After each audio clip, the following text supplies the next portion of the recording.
Si comme moi ta vieille Honda elle démarre plus, c'est peut-être un problème d'allumage. Et dans mon cas, c'est un problème d'allumage. Du coup, je vais t'expliquer comment on contrôle et on remplace les pièces à l'intérieur.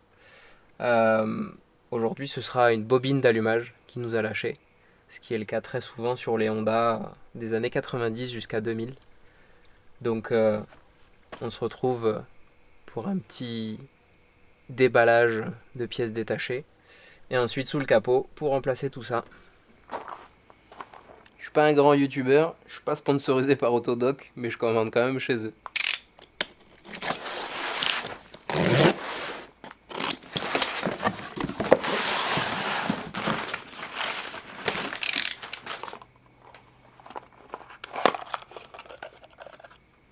Doigt d'allumeur.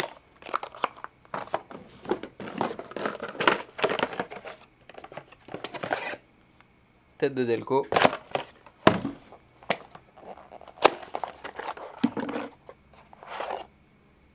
Bobine d'allumage. Et ça, c'est une tête de cardan, mais on verra ça plus tard.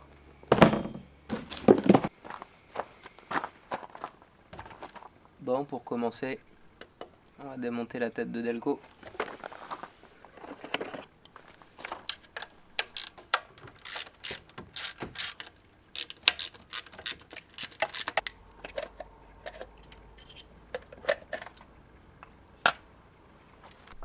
Bon, on commence à voir apparaître les éléments.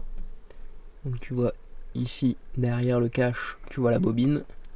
Là, il y a le doigt d'allumeur. Et pour démonter le doigt d'allumeur, il faut faire remonter ici la petite vis qui te permet de le dévisser et de l'enlever. Donc je vais mettre des petits coups de démarreur jusqu'à temps de voir la vis. Et une fois qu'elle sera au-dessus, on l'enlèvera. Voilà, j'ai mis 2 petits coups de démarreur. Et maintenant, on a accès à la vis qui est au-dessus.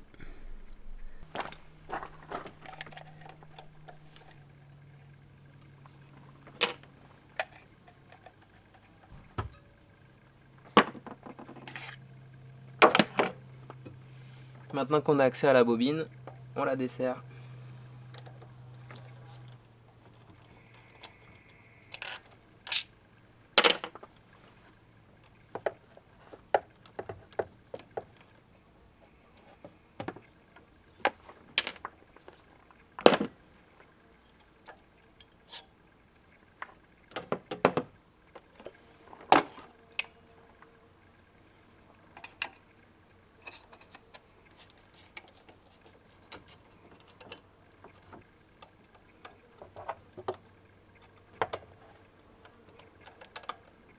Allez, pendant qu'on est sur l'allumage, je vais en profiter pour vous montrer une chose. En général, il y a 2 pannes possibles sur les allumages. C'est la bobine qu'on vient de remplacer. Et ici, vous avez le petit module d'allumage en dessous. Ce petit module d'allumage, c'est ça. Voilà, c'est les 2 pièces principales que vous allez retrouver dans votre allumeur. C'est l'une ou l'autre, ou voire des fois les 2 qui crament. Pensez à en avoir toujours d'avance. Surtout si ça n'a pas été remplacé depuis longtemps. Après, il y a d'autres causes possibles, du jeu dans l'axe, etc.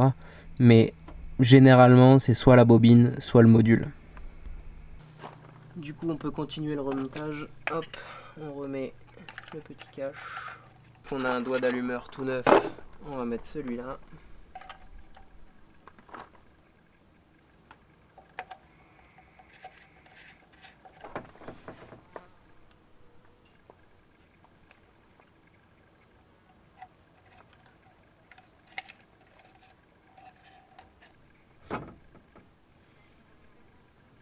Je mets toujours un peu de gras sur les joints. Je sais pas si c'est utile, mais ça permet de mieux faire l'étanchéité.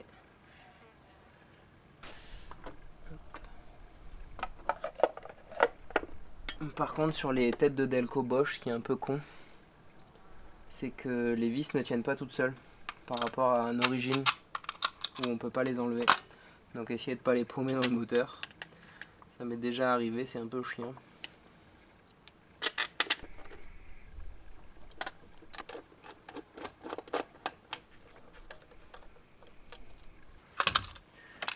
Et comme je suis nul en mécanique et que je connais pas l'ordre d'allumage, j'ai gardé les fils sur la tête de Delco et je les remets au fur et à mesure.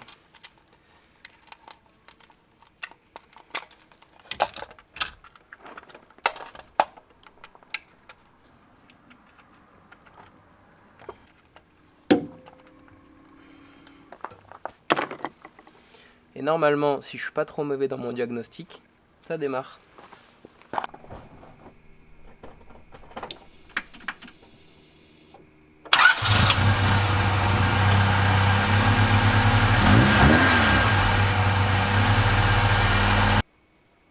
Bon, sachez que cette réparation est valable pour ce modèle-là, le Del Sol. Ça, c'est un ESI 127 chevaux équipé d'un D16Y8. C'est valable aussi pour toutes les Civic EG, EK entre 92 et 2001.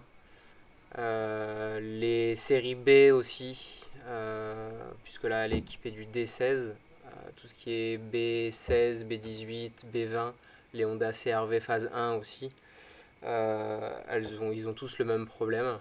Alors faites attention, il y a une subtilité quand même, c'est que selon si vous êtes en OBD1 ou en OBD2, alors je ne sais plus exactement, il y a de l'OBD2A, les bobines sont différentes et les modules d'allumage sont différents. Donc méfiez-vous, démontez avant de commander. Mais la réparation reste la même, vous avez 3 vis à enlever et vous y avez accès. Donc ayez toujours ces pièces-là d'avance et j'espère que cette vidéo vous aura servi. Merde, c'est plus la même. J'ai oublié. Si t'as aimé cette vidéo, tu la likes, tu t'abonnes, s'il te plaît, ça coûte rien et moi ça me fait plaisir. Et si ça t'intéresse que je te présente un peu les merguez, là, un peu le Del Sol et celle-là, j'en ai d'autres en stock, t'inquiète pas. N'hésite pas à laisser un commentaire. Allez, merci.